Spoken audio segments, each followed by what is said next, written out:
That was back in 2021. You had mentioned that back then, grow lights had enough far red in them that there really isn't a need to add additional far red, like supplemental lighting there. Do you feel that's still the same case here in 2024? Yeah, I do. Yeah. So since then, there's more evidence has come out that far red is photosynthetic. So the photons beyond that strict power range of 700 nanometers up to about 750 nanometers, they cause photosynthesis. However, they cause photosynthesis at a lower rate, so they're less efficient in terms of causing photosynthesis than, for example, red or green or blue photons.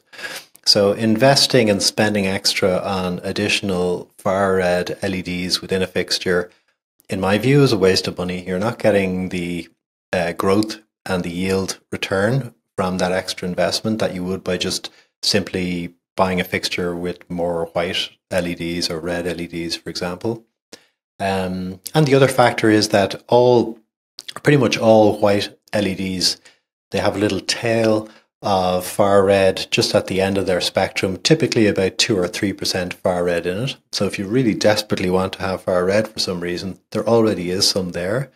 As I said, if you do add too much far red, and that it's a trade-off here, by the way, or it's a balancing act between blue and red. So if blue will cause short, dense growth, far red will cause stretching. If you have a lot of blue, you can afford to put a lot of far red in there, because the far red shouldn't cause stretching in that case. But if you don't have a lot of blue and you put too much far red in there, you'll have stretched plants. And that's an inefficient way to grow, because really what you want is flowers.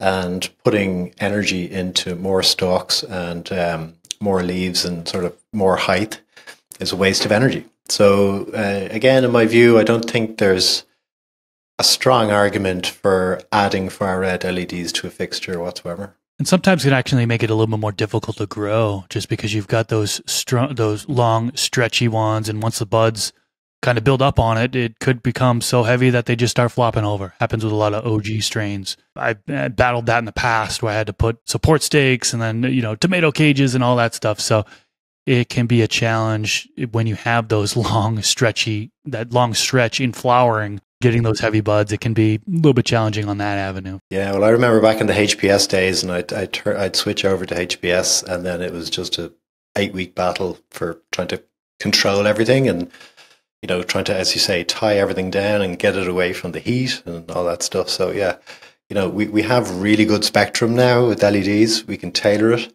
Let's not mess it up. This clip is brought to you by AC Infinity. Use discount code MrGrow at 15 to save on any of their products.